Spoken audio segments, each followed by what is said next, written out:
Oi, galerinha! Vim aqui falar um pouquinho sobre fator de risco e marcador de risco. Você, principalmente que é da área da saúde, você sabe qual é a diferença de marcador e de fator de risco? Isso é uma coisa que a gente ouve muito, a gente vê muito nos artigos e às vezes a gente não se dá conta que existe uma diferença.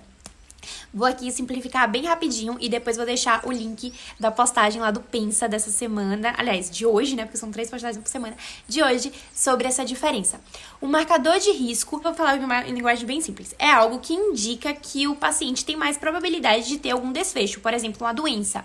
Vamos supor, um paciente com HDL baixo tem um marcador de risco que ele tá mais suscetível a desenvolver, tipo, um infarto. Já o fator de risco indica que aquele marcador, além de estar marcando, né, avisando que aquele paciente está com a maior probabilidade de desenvolver aquele desfecho, ele também é um fator causal daquele desfecho.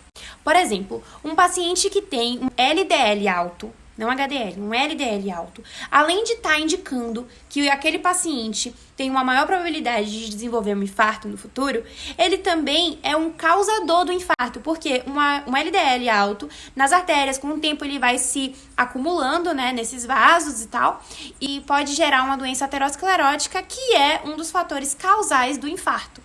Então, essa é a diferença do fator de risco para o marcador de risco. Diz aí se você sabia dessa.